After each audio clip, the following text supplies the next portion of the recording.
Bismillahirrahmanirrahim. Assalamualaikum warahmatullahi wabarakatuh. Bisa lebih dikuatkan mic-nya.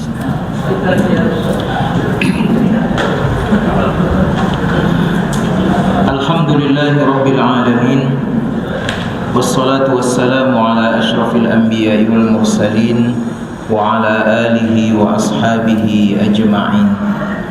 Asyhadu an la ilaha illallah wahdahu la syarika lah wa asyhadu anna Muhammadan 'abduhu wa rasuluhu la nabiyya ba'dah. Subhanaka la ilma lana illa ma 'allamtana innaka antal alimul hakim. Rabbi shrah li sadri wa yassir li amri wahlul 'uqdatam min lisani yafqahu qawli. Bapak, ibu-ibu, para jamaah masjid apa?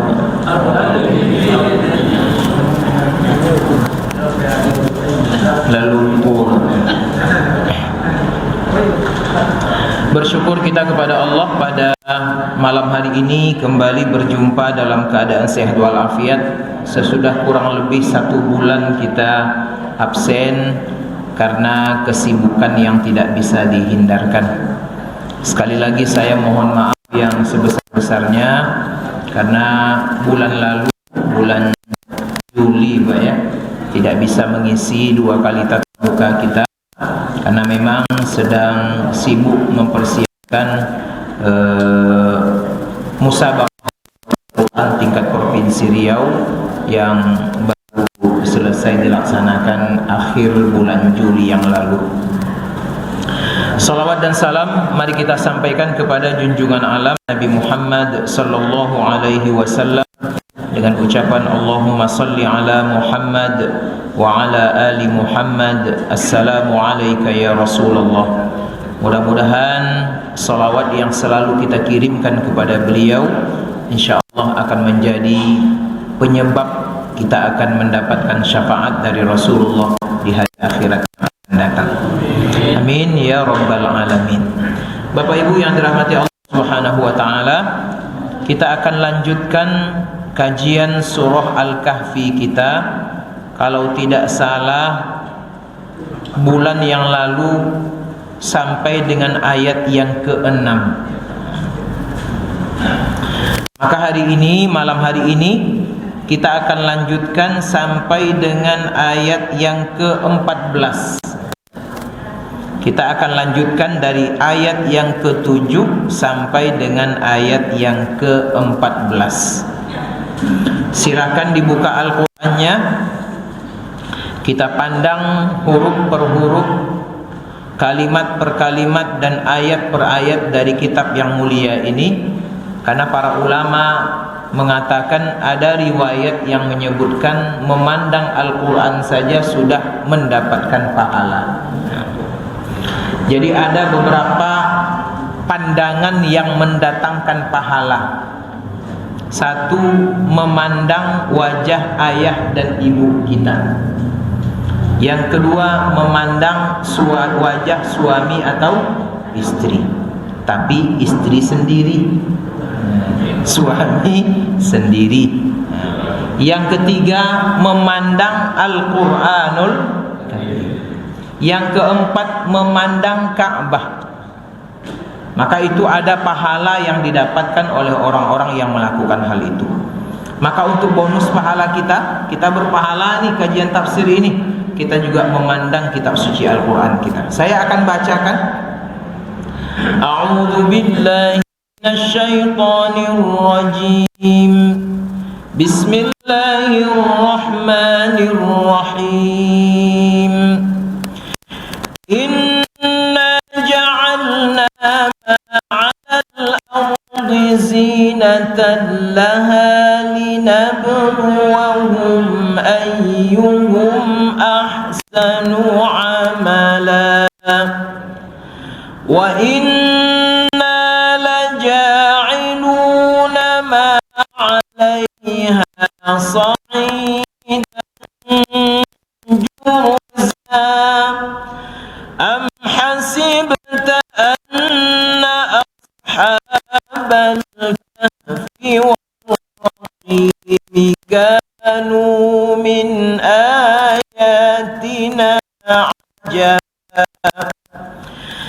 إذ أوى الفتية إلى الكهف فقالوا ربنا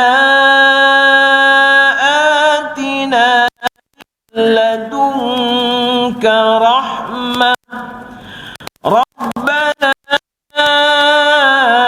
آتنا من لدنك رحمة وهيئ لنا من أمرنا رشدا فضربنا على آذانهم في الكهف سنين عددا ثم بعثناهم لنعلم أي الحزبين أحصى لما لبثوا أمدا نحن نقص عليك نبأهم بالحق إنهم فتية آمنوا بربهم وزدناهم هدى وربطنا على قلوبهم إذ قاموا فقالوا ربنا رب السماوات والأرض لن ندعو من دونه إلها لقد قلنا إذا شططا صدق Allahul Azim. Kita mulai. Mari kita berdoa. Rabbi zidna ilma warzuqna fahma. Ya Allah, berikan kami ilmu. Ya Allah, berikan kami pemahaman yang baik. A'udzu billahi minasyaitonir rajim. Bismillahirrahmanirrahim. Inna ja'alna ma 'alal ardi zinatan laha. Sesungguhnya kami, kata Allah, inna, kalau kami itu menunjukkan kebesaran Allah, bukan berarti Allah itu lebih daripada satu, ya. Ja'alna, menjadikan, ma, apapun, ya, apapun, segala sesuatu, alal ardi, yang ada di atas muka bumi ini, ya, zinataha, sebagai perhiasan untuk bumi itu. Maka apapun dijadikan Allah di atas bumi ini untuk hiasan. Pohon, gunung, laut, sungai, danau, hutan, manusia, hewan, semuanya Allah menjadikan sebagai perhiasan. Agar kita tidak bosan, Pak, di atas muka bumi ini, ya kan? Berganti-ganti dia. Bisa kita ke laut, bisa kita ke danau, bisa kita ke gunung, bisa kita ke pantai. Sehingga orang begitu nyaman mendiami bumi yang diciptakan Allah ini. Mungkin di antara 100 orang tidak ada yang bosan tinggal di atas muka bumi ini. Ya, kalau kita semuanya nyaman, aman, tenang, damai. Apa gunanya Allah menciptakan segala sesuatu itu? Linabluwahum. Tapi jangan lupa, kata Allah, kami memberikan itu semua sebagai jalan untuk menguji kalian. Ujian bagi kita. Jangan sampai kita terlena, tergoda, kemudian hanyut dengan apa yang ada di atas permukaan bumi. Lupa diri kita, Pak. Gila dengan tanah, gila dengan kebun sawit, gila dengan segala macam lah. Lupa beribadah kepada Allah. Maka semuanya itu ujian. Ujian untuk apa? Ayyuhum ahsanu amala. Dari ujian itu akan terbukti siapa di antara kalian yang paling baik kualitas amalnya. Jadi apapun yang kita miliki, ma'alal ardi, di atas bumi ini, itu adalah ujian dari Allah untuk kita, mencoba kita. Bagaimana kita memanfaatkan segala yang di atas bumi ini sebagai sarana untuk tetap beramal sebaik-baiknya amal. Allah tidak mengatakan aktsaru amala, sebanyak-banyaknya amal, Pak, tidak. Tapi Allah katakan ahsanu amala. Amal yang Allah inginkan itu bukan banyak, tapi yang Allah inginkan amalnya itu adalah amal yang berkualitas. Syukur-syukur banyak kualitas. Maka baca Quran kita, baca Quran yang berkualitas. Salat kita mesti salat yang berkualitas. Sedekah kita mesti sedekah yang berkualitas, karena itu yang akan diberikan kepada Allah Subhanahu wa taala. Di surah Al-Mulk kalau tidak salah juga ada ayat yang temanya sama, Alladzi khalaqal mauta wal hayata liyabluwakum ayyukum ahsanu amal. Kalau dia, Pak, ya, hidup dan mati Allah ciptakan untuk menguji kita, siapa di antara kita yang punya amal yang paling berkualitas.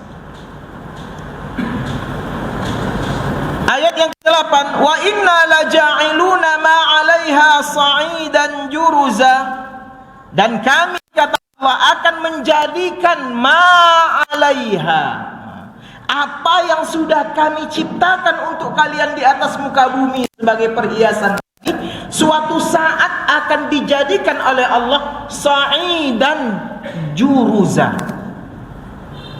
Sa'id itu artinya tanah, juruza artinya tandus. Apa maknanya? Allah menjadikannya seperti tanah yang tandus. Ulama tafsir mengatakan suatu ketika yang indah-indah di atas muka bumi ini akan sirna, seperti sirnanya pohon di atas tanah, yang kemudian tanah itu berganti menjadi tanah yang tandus. Lenyap dia, Pak, habis suatu ketika. Ya, pohon-pohon akan habis, ya kan, gunung-gunung akan habis, apalagi air laut pun akan lenyap dan segala macamnya. Tidak ada lagi sisanya. Semuanya akan musnah, semuanya akan sirna, sehingga bumi ini punya bentuk yang baru. Itulah hari kiamat yang akan datang. Yauma tubaddalul ardu ghairal ardi wa barazu lillahil wahidil qahhar. Bumi yang dulu indah, yang ada gunungnya, ada lembahnya, ada sungainya, suatu ketika akan diganti oleh Allah menjadi bumi yang lain bentuknya. Ya. Kemudian pada saat itu manusia dibangkitkan di atas bumi itu. Jadi kita dibangkitkan di atas bumi ini, tapi buminya sudah berbeda dia. Tak ada lagi pohon, tak ada lagi lembah, bumi itu jadi datar semua. Ya, sehingga tidak ada tempat untuk bersembunyi, tidak ada tempat untuk berteduh, tidak ada tempat untuk mencari naungan, semuanya berdiri panas di bawah terik matahari.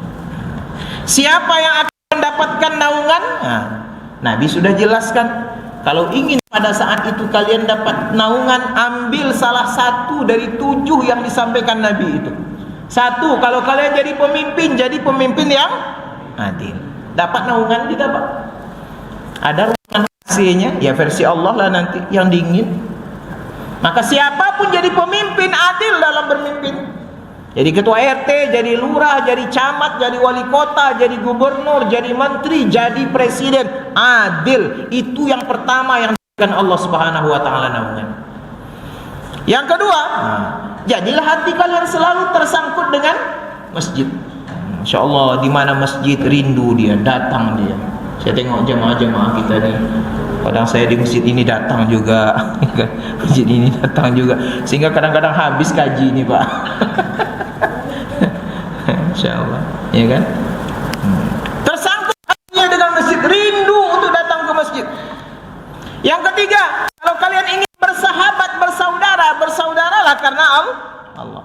Kita ikat persaudaraan, Pak. Saya kamu karena Allah, saya berpisah kamu juga karena Allah. Mari kita saling doa, mari kita saling mengingatkan. Saya bangun jam 2 malam, saya kirim WA kepada HP kamu, saudaraku, sahabatku, bangunlah di tengah malam ini, mari kita salat tahajud, insyaallah. Dapat naungan, ya. Atau ada orang yang kata Rasulullah, dia berinfak dengan tangan kanan, tak tahu tangan kirinya, saking ikhlasnya berinfak. Nah, pada saat itu, itulah naungan yang kita dapatkan dari Allah. Pada saat bumi yang tadi cantik diubah oleh Allah menjadi sa'idan juruza, tanah yang tandus, tak ada apa-apa di dalamnya, di atasnya seperti padang pasir, Pak. Pernah kita ke padang pasir? Ya kan? Padang Sahara, ya, Sahara kan, padang Sahara. Padang Sahara itu dari bahasa Arab Sahra. As-Sahra itu artinya padang pasir, tidak ada pohon di situ. Pergilah ke Saudi Arabia itu contohnya kan. Bapak Ibu yang dirahmati Allah Subhanahu wa taala. Nah, selesai itu masuklah kepada cerita. Nah, ini sesuai dengan nama surah ini, surah Al-Kahfi. Itu pengantar saja, mengingatkan kita akan kebesaran Allah, mengingatkan kita tentang tujuan diciptakannya kita. Maka kemudian Allah masuk ke dalam cerita, am hasibta anna ashabal kahfi war raqim kanu min ayatina ajaba. Apakah kalian, kata Allah, hasibta, mengira, hasibah itu mengira, ya. Ada hisab, ya kan? Ada hisab, ada ru'yah. Hisab itu mengira-ngira dengan ilmu, Pak. Dengan hitung-hitungan sehingga ada kesimpulan. Kalau ru'yah itu menengok dengan mata sehingga ada kesimpulan. Am hasibta, apakah kalian menyangka, apakah kalian mengira, kata Allah, anna ashabal kahfi, bahwasanya pemuda-pemuda yang disebut sebagai ashabul kahfi, orang yang berdiam di dalam gua, warraqim, kanu, mereka itu min ayatina ajaba. Apakah kalian mengira itu tanda-tanda kekuasaan kami yang menakjubkan? Ya, ini seolah-olah ini kan menolak ini. Itu tidak begitu menakjubkan. Ya. Banyak perkara yang lebih menakjubkan daripada hal itu. Ya, matahari berjalan di atas, menakjubkan. Bagaimana matahari itu tidak jatuh-jatuh, bulan di atas kita bersinar, tidak jatuh bulan itu, padahal tidak ada pengikatnya. Awan di atas kita berjalan, dia hujan itu tidak pernah jatuh awan itu ke bawah, apa? Itu lebih menakjubkan, kata Allah, dibandingkan ashabul kahfi. Biasa aja bagi Allah itu.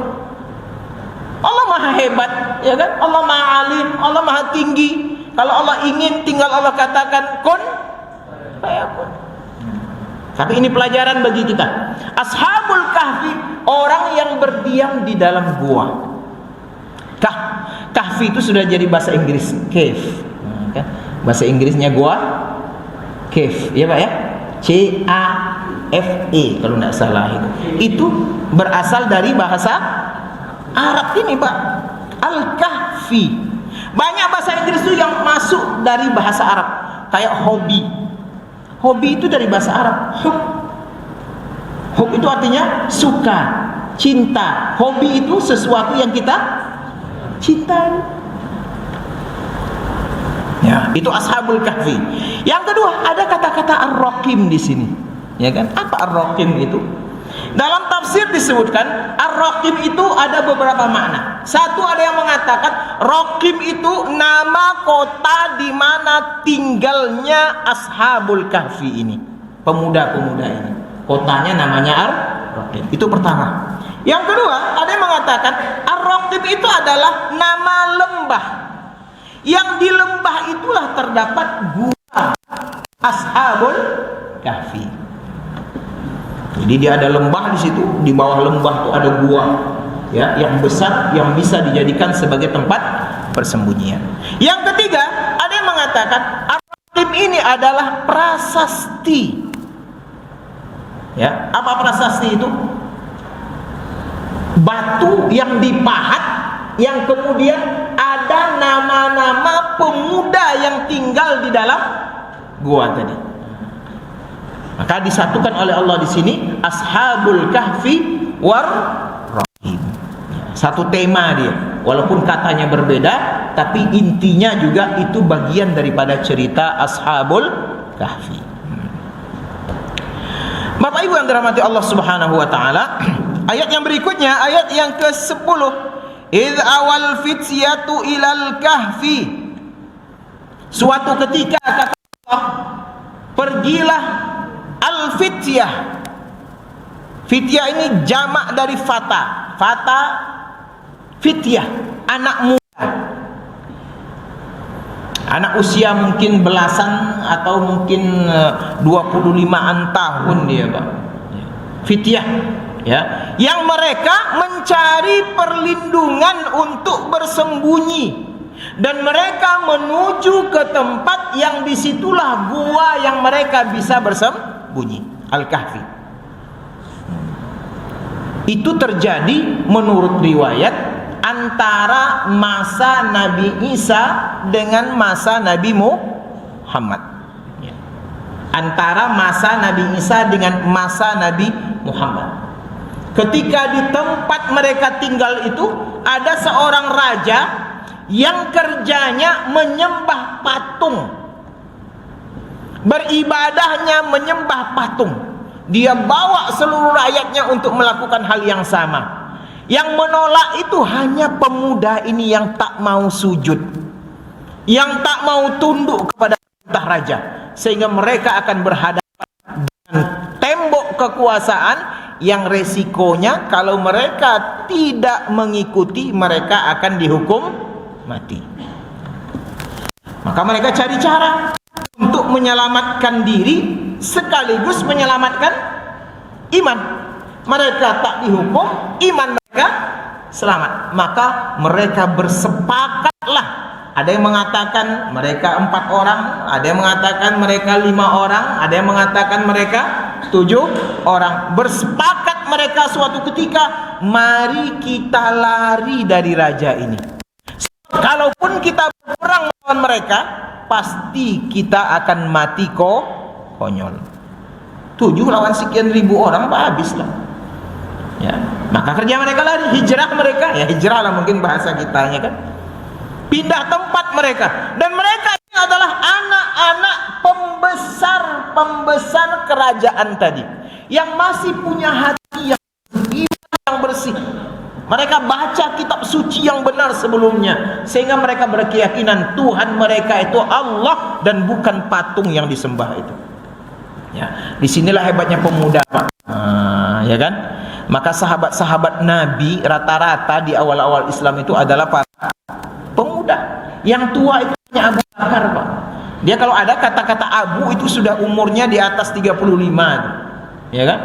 Abu Sufyan, Abu Jahal, Abu Bakar, Abu itu udah tua-tua itu. Tapi sahabat Nabi yang ikut di awal-awal itu orang muda-muda semua. Abdurrahman bin Auf, Talhah, ya, siapa lagi? Ali bin Abi Thalib, Umar ibnul Khattab, Utsman, itu orang anak muda semua. Ya. Karena anak muda itu hati masih bersih, dia belum terkontaminasi oleh jabatan. Maka salah satu yang paling ditakuti oleh penguasa itu adalah anak muda, mahasiswa. Yang meruntuhkan Soekarno itu siapa? Mahasiswa, kami, KAPI. Yang meruntuhkan Soeharto siapa? Mahasiswa. Betul, Pak. Maka kata Bung Karno, berikan kepadaku 10 orang pemuda, aku goncangkan dunia. Kalau orang tua tidak toloknya, Pak, berdemo-demo ange-ange itu, lantaklah di situ. Yang penting awak bisa makan lomak lolo. Karena mereka banyak tanggungannya, pikirnya anak, pikirnya istri, pikirnya pekerjaan, termasuk polisi, Pak. Saya ada kawan dulu, udah almarhum, jadi polisi pas demo-demo SDSB di Pekanbaru tahun berapa itu, 92. Berhadapan dengan mahasiswa polisi. Dia sudah punya anak, anaknya banyak pula lagi, nyudut-nyudut dia. Beko daripada bocor belum kepala dan gomian. Kalau mereka itu sudah berpikir panjang mereka. Tapi anak muda, karena mereka hanya sendiri, mereka hanya berpikir untuk mereka sendiri. Apapun yang di depan mereka hadapi, Pak. Kalau mati paling-paling yang ya mereka sendiri yang merasakan. Tapi kalau yang sudah punya istri, istri merasakan jadi janda, anak merasakan jadi yatim. Nah, inilah pemuda ini yang Allah gerakkan untuk pergi ke gua. Faqalu, dan ketika mereka sebelum berangkat ke gua tadi, mereka dengan lantang berteriak di depan raja dan di depan masyarakat yang menyembah berhala. Apa kata mereka? Rabbana, faqalu Rabbana atina min ladunka rahmah wa hayyi lana min amrina rasyada. Mereka mengatakan, Tuhan kami, Atina min ladunka rahmah. Kami dalam keadaan terdesak nih, ya. Kami dalam keadaan terancam nih, terancam iman kami, terancam hidup kami. Maka Tuhan berikan kepada kami rahmatmu, pertolonganmu, ya kan, hidayahmu agar kami bisa selamat iman, bisa selamat nyawa. Wahayyi lana min amrina rasyada, dan jadikan segala urusan kami ya Allah selalu berada di jalur yang lurus, yang mendapatkan bimbingan, yang mendapatkan petunjuk dari Engkau. Fadarabna ala adhanihim fil kahfi sinina adada. Ketika mereka pergi ke gua tadi, ya, mereka berangkat malam hari untuk lari daripada teror, ancaman raja dan rakyat waktu itu. Maka masuklah mereka ke dalam gua, dan di dalam gua Allah lakukan hal ini. Apa dia? Darabna ala adhanihim, kami tutup telinga-telinga mereka, ya. Fil kahfi, di dalam gua. Kenapa ditutup? Karena kalau tidak ditutup telinga terdengar suara. Kalau terdengar suara tak bisa tidur. Nah, ini dia. Ini menjadi mukjizat ini. Kalau menurut pakar-pakar tidur, ini tidur yang nyenyak itu adalah tidur yang tak terdengar suara. Maka kalau Bapak Ibu naik pesawat dari Batam ke Jeddah, ya, apa yang dikasih oleh pramugari itu kira-kira? Tutup telinga, Pak. Agar nanti selama kita tidur itu suara bising pesawat tidak terdengar, nyaman kita tidur, Pak. Ini dia. Darabna ala adhanihim, kami tutup telinga mereka, kata Allah, sehingga mereka tak terdengar lagi suaranya. Jadi kalau ibu-ibu ingin nyaman tidur waktu Ustaz ceramah, apa tuh? Sebab kalau tidak tertutup telinga, Ustaz bercerita ya, tapi pasti kadang bangun, kadang-kadang tidur, kadang-kadang bangun, kadang-kadang tidur. Itu rahasianya. Tutup telinganya, bawa kapas.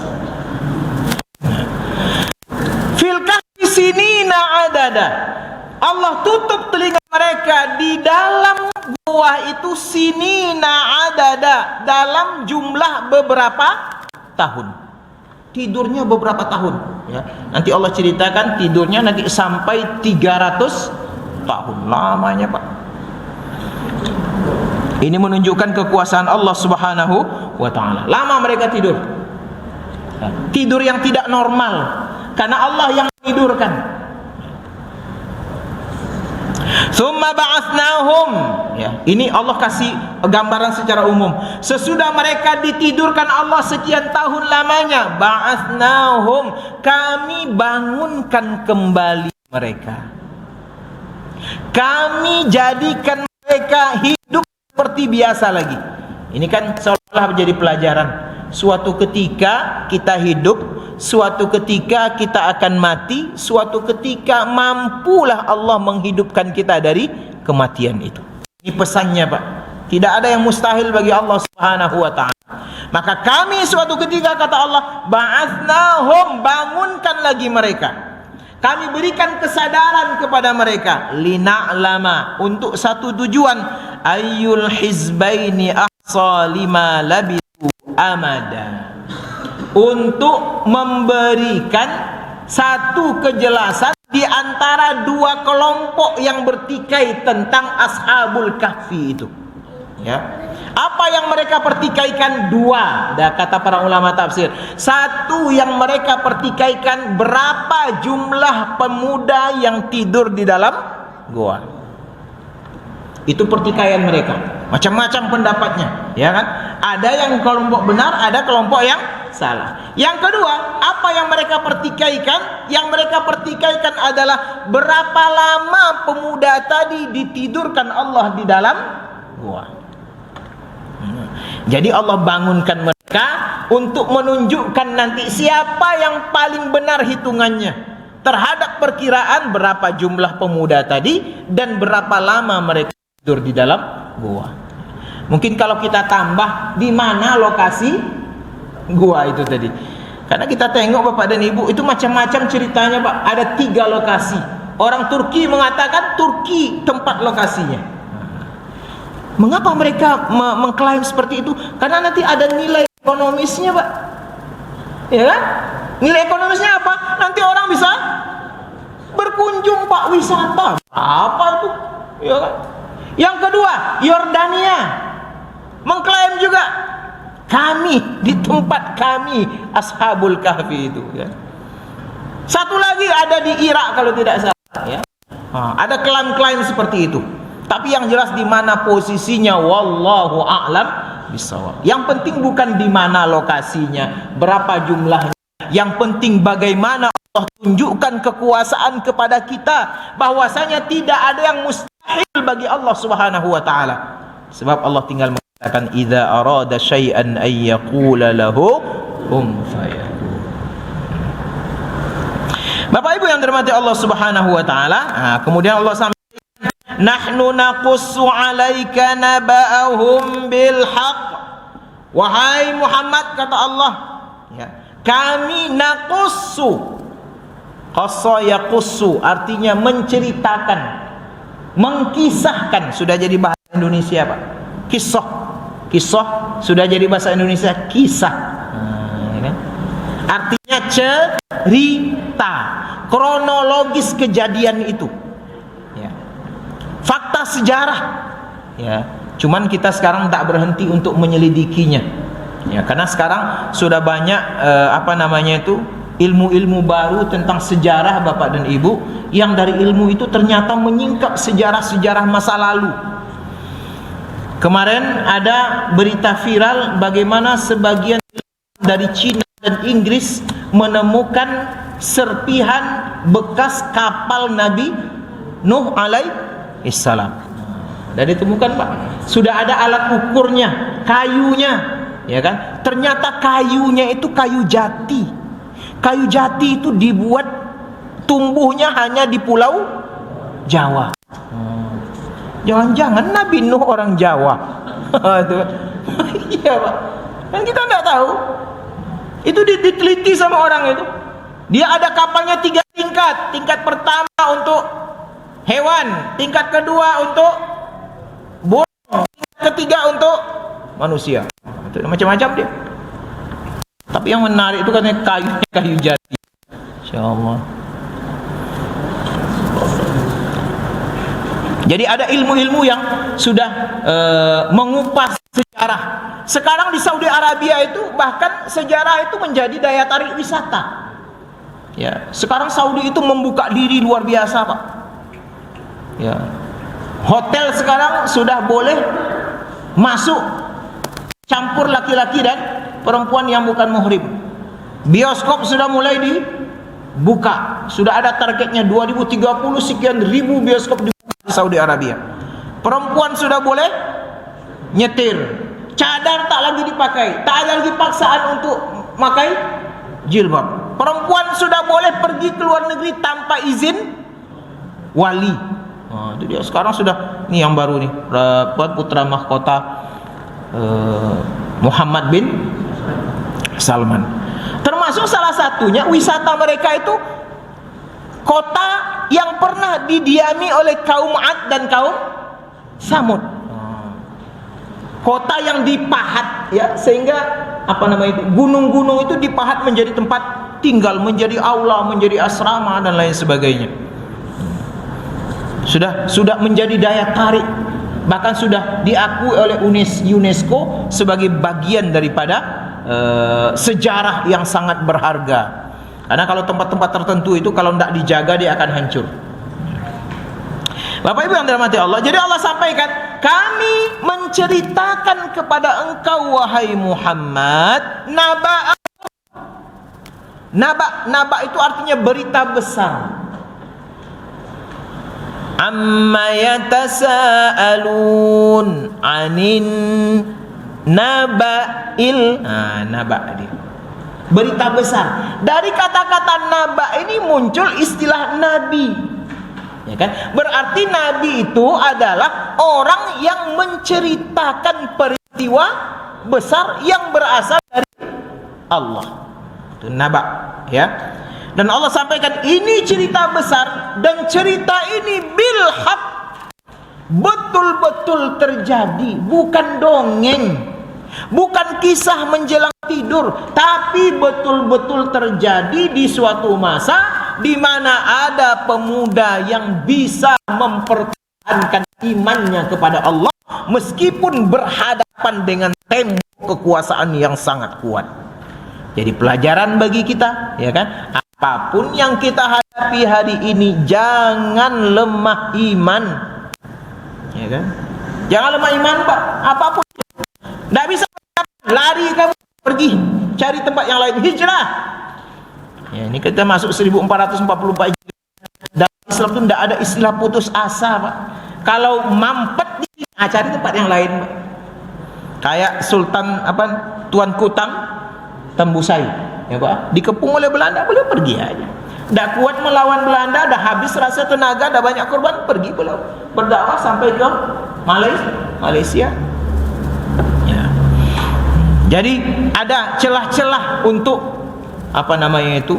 tetap eksis meskipun kita berhadapan dengan tembok kekuasaan sekalipun. Innahum, kata Allah, sesungguhnya pemuda tadi yang mereka lari dari tempat tinggalnya, dari kotanya adalah fityatun amanu bi rabbihim, pemuda yang beriman kepada Tuhan mereka. Inilah pemuda yang top, Bapak dan Ibu. Ya, mereka tidak tergiur oleh rayuan apapun, wanita, kekuasaan, uang, ndak mereka ambil, asalkan mereka tetap punya iman kepada Allah. Inilah yang kita butuhkan hari ini, pemuda-pemuda yang beriman kepada Allah, ya, yang akan siap membela agama Allah ini, seperti pemuda yang bernama Ali bin Abi Thalib ini. Amanu bi rabbihim, mereka tetap beriman kepada Allah, mereka menyembah Allah, mereka tidak pernah memusyrikan Allah dengan apapun dan siapapun. Wazidnahum huda, dan pada saat mereka beriman tadi, kami turunkan karunia kami kepada mereka. Apa dia? Selalu kami tambah hidayah ke dalam hati mereka, sehingga iman mereka makin lama makin kokoh, iman mereka makin lama makin kuat, Pak. Tidak goyah dengan apapun, diancam tidak takut mereka. Pada saat ini ada orang yang terancam mundur dia, Pak, ya kan? Jangan iman, jabatan membuat dia kadang-kadang lupa diri. Kayak kasus yang lebih viral sudah 3 minggu nih kan, ada polisi nembak polisi, Pak. Takut jabatannya hilang, akhirnya dia ikuti perintah komandannya, tembak, ya kan? Hilangkan CCTV, hilangkannya CCTV. Dibelokkan berita cerita, dibelokkannya, Pak. Takut jabatannya hilang, ternyata memang betul-betul hilang, Pak. Jadi, coba kalau ada orang seperti itu, gimana ndak rusak negara kita ini? Maka betul, sumber kebaikan di dunia ini hanya iman, Pak. Iman inilah yang membuat kita lurus, jujur itu. Kalau iman ada aman. Contohnya pedagang bakso lah. Kalau tidak beriman, pedagang bakso itu, Bapak dan Ibu, bisa saja dia mencampur sesuatu yang tidak halal. Tapi mengapa dia campur daging sapi dengan tepung aja? Tidak boleh yang lain, karena dia punya iman, karena dia yakin Allah melihat perbuatan dia. Tukang es teba, es cendol tuh bisa saja dia masuk zat yang berbahaya, Pak. Murah asal untung banyak, tapi mungkin dia tak mau karena dia punya iman. Tuhan menengok saya, nanti orang celaka. Itu dia. Maka mengapa keuangan masjid ini hebat? Karena yang menguasai keuangan masjid orang beriman. Coba tengok keuangan masjid kita nih. Ada laporan keuangannya. Saya ada laporan tuh sampai 25 rupiah pun ditulis di situ. Kita kas kita hari ini 7.235.212 rupiah ada di situ, Pak. Kenapa itu terjadi? Karena ada iman tadi, Pak. Betul, iman itu sumbernya. Tapi kalau tidak punya iman, Bapak Ibu, itu contoh yang nembak tadi itu, tidak ada pri kemanusiaannya. Kepalanya ditembak dari belakang tuh Pak. Kemudian tidak ngaku dia, itu bahaya itu. Apalagi banyak penyelewengan dana di dalam ruangan karena tidak punya iman. Maka iman ini sumber kehidupan agar baik, agar lurus, adalah iman. Contoh sudah Allah sampaikan, innahum fityatun amanu bi rabbihim. Orang yang lari mencari tempat perlindungan tadi, mereka adalah anak-anak muda yang selalu beriman, yang kokoh imannya kepada Allah Subhanahu wa taala. Dan akibat iman yang mereka dapatkan tadi, kami selalu tambahkan hidayah demi hidayah ke dalam hati mereka. Kemudian Allah lanjutkan kepada ayat yang terakhir, warabatna ala qulubihim, dan kami teguhkan, kami kuatkan hati mereka. Qulubihim, bukan qalbihim, karena mereka jumlahnya banyak. Maka setiap hati pemuda tadi Allah kuatkan keyakinan mereka, Allah teguhkan iman mereka, sehingga apapun yang mereka hadapi tidak akan membuat mereka kemudian mundur, tidak membuat mereka kemudian murtad. Lawan daripada iman itu adalah murtad. Banyak orang murtad hari ini gara-gara perempuan murtad, gara-gara perkawinan murtad. Enak betul Pak, sikit-sikit murtad. Apa murtad itu? Balik ke belakang lagi dia, balik kanan, kembali kepada kekufuran kepada Allah. Maka dalam Islam dua yang boleh dijatuhi hukuman mati, tapi bukan oleh manusia, oleh warga biasa, tapi oleh kekuasaan. Satu, orang yang membunuh dengan sengaja. Yang kedua adalah orang yang murtad. Halal darahnya itu. Ada beberapa artis itu. Ada pula cerita saya pulang umroh langsung murtad. Pulang langsung murtad. La ilaha illallah. Mudah sekali dia berganti agama. Orang yang murtad mati dalam keadaan kafir, kekal di dalam neraka selama-lamanya. Kalau dia murtad 5 tahun, ada artis kemarin murtad 5 tahun dia, ya, kemudian masuk Islam lagi dia, maka dia wajib mengganti sholat selama 5 tahun itu. Berapa banyaknya sholat itu? Wajib mengganti puasa selama 5 bulan berturut-turut. Harus dibayar dia. Mudah-mudahan Allah lindungi kita dari murtad. Mudah-mudahan anak cucu kita sampai kiamat tidak ada yang murtad. Amin. Ya Rabbal Alamin. Bapak Ibu yang dirahmati Allah, warabatna ala qulubihim, kami kokohkan hati mereka, kata Allah, sehingga mereka yakin dengan iman mereka, mereka yakin dengan prinsip mereka, ya. Ilqamu, maka suatu ketika mereka berdiri di depan rajanya, mereka sampaikan kebenaran di depan rajanya itu. Tidak takut mereka, siap dengan segala macam resiko. Ini yang radikalnya nih Pak. Ini radikal nih. Ya. Kayak ulama radikal hari ini kan ada beberapa, dia langsung sampaikan ini nih yang harus dilakukan, ini yang harus dihindarkan. Dia sampaikan dengan jantan di depan para penguasa. Itu kamu, mereka berdiri di depan rajanya, mereka berdiri di depan para pembesar kerajaan itu, faqalu, dan mereka berkata, Rabbuna Rabbus samawati wal ardh. Kami hanya tunduk kepada Tuhan kami, yaitu Tuhannya seluruh yang ada di langit dan seluruh yang ada di bumi. Tuhan yang menciptakan langit dan bumi. Kami tidak tunduk dengan patung ini. Ngapa kalian sembah patung? Sudahkah ada kalian mendengar cerita Nabi Ibrahim? Ya Pak. Nabi Ibrahim kan salah satu pekerjaan yang beliau lakukan, beliau menghancurkan patung dengan kapak, sehingga hanya satu patung besar yang tinggal tidak dia potong kepalanya itu. Kemudian dia sampaikan, ini yang membunuh, yang memotong patung-patung kecil ini adalah patung besar ini. Lantas mereka berkata, gimana pula patung bisa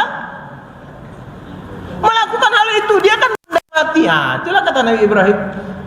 Udah tahu benda mati, tidak bisa bergerak, tidak bisa melakukan apa-apa, mengapa disembah? Sekarang agama-agama selain Islam itu Bapak Ibu memang penuh dengan patung. Hindu penuh dengan patung.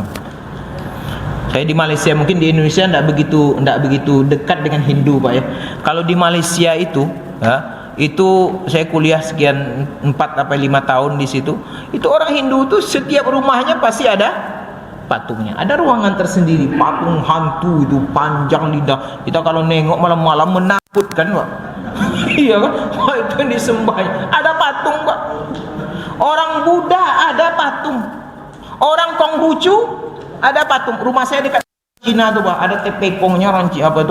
Itu ada patung megang tongkat besar gitu. Ya kan? Disembah patungnya. Orang Kristen ada patung Bunda Maria, ada kan yang pakai jilbab. Bunda Maria itu pakai jilbab Pak. Ya kan? Tapi orang Kristen tak mau pakai jilbab. Nabi Isa, Yesus itu pakai jadi patung mereka di situ. Ada patung. Yang tidak ada patung itu hanya Islam. Tidak ada Islam patung. Diwanti-wanti oleh Rasulullah. Yang rumahnya ada patung tidak masuk malaikat. Jadi ini para pemuda ini, kalian nyembah patung, kami ikut. Mohon maaf lah ya. Tidak diterima oleh logika kami harus menyembah patung yang tak bisa mendengar, yang tak bisa melihat, yang tak bisa merasakan. Tiba-tiba kalian minta doa kepada dia. Tidak masuk akal. Tuhan kami, kata mereka, hanya Allah Subhanahu wa ta'ala. Kami hanya tunduk menyembah kepada Allah yang menciptakan langit dan bumi, yang tunduk kepadanya apapun dan siapapun. Hewan-hewan itu tunduk kepada Allah. Buah-buahan pun tunduk kepada Allah. Ada kemana orang yang memotong tomat bagi dua, di dalamnya ada tulisan Allah. Ikan dulu ada ikan lohan dulu. Oh, dia berenang-berenang, tiba-tiba muncul di sisi-sisinya itu tulisan Allah. Ada kayu, pohon kayu, tiba-tiba di ranting-rantingnya muncul nama Allah. Ada lebah yang membuat sarangnya, muncul di situ nama Allah. Hewan-hewan itu mereka bertasbih kepada Allah Bapak dan Ibu. Jangan dikira kata yang berbunyi waktu hujan datang itu hanya sekedar bunyi. Dia sedang berzikir kepada Allah. Bahkan kata Allah, guruh petir yang kita lihat setiap dia berkilauan, yusabbihur ra'du bihamdi. Petir itu, kilat itu sedang berzikir mensucikan Allah Subhanahu wa ta'ala. Walakin la tafqahuna tasbihahum. Masalahnya kita tidak paham bagaimana mereka bertasbih Pak. Telinga kita ini dihalangi oleh Allah mendengar Pak.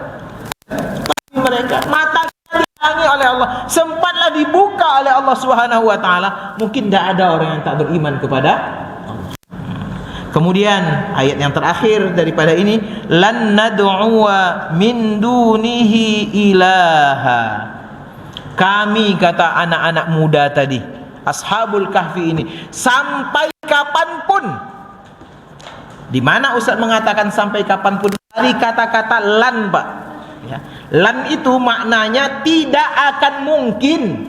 Sekarang tak mungkin, kemarin tak mungkin, besok tak mungkin, bulan depan tak mungkin, tahun depan tak mungkin. Tak mungkin kami nad'u min dunihi ilaha, akan meminta kepada selain dia kalau kami berdoa. Tak mungkin. Tak. Apapun yang terjadi, apapun keadaan kami, tak mungkin kami untuk berdoa kepada selain dia. Tak akan mungkin kami bertawakal kepada selain dia. Tak akan mungkin kami meminta kepada selain dia. Hanya kepada dia kami berdoa, hanya kepada dia kami meminta, hanya kepada dia kami bertawakal. Laqad qulna idzan syatata. Kalau kami meminta kepada selain dia, berarti kami membuat sesuatu yang besar, yang dosanya besar sekali. Karena itulah dosa syirik. Innallaha la yaghfiru an yushraka bihi wa yaghfiru ma duna dzalika liman yasha. Allah tidak akan pernah mengampunkan dosa kemusyrikan, dan Allah akan mengampunkan dosa yang lain selain pada kemusyrikan. Bapak Ibu yang dirahmati Allah Subhanahu wa taala, kesimpulannya yang pertama, kisah Ashabul Kahfi ini adalah kisah yang betul-betul pernah terjadi. Yang kedua, kisah Ashabul Kahfi ini hanya bagian kecil dari kehebatan Allah Subhanahu wa ta'ala. Ada kejadian-kejadian yang lebih besar daripada itu. Yang ketiga, Ashabul Kahfi ini adalah pemuda-pemuda yang kuat imannya, teguh pendiriannya, dan mereka rela untuk terancam jiwa dan raganya asalkan mereka tetap dengan yang kokoh kepada Allah Subhanahu wa taala. Mudah-mudahan bermanfaat. Insyaallah minggu depan akan kita lanjutkan dari ayat yang ke-15. Terima kasih. Hadanallahu wa iyyakum ajma'in. Wabillahi taufiq wal hidayah. Assalamualaikum warahmatullahi wabarakatuh.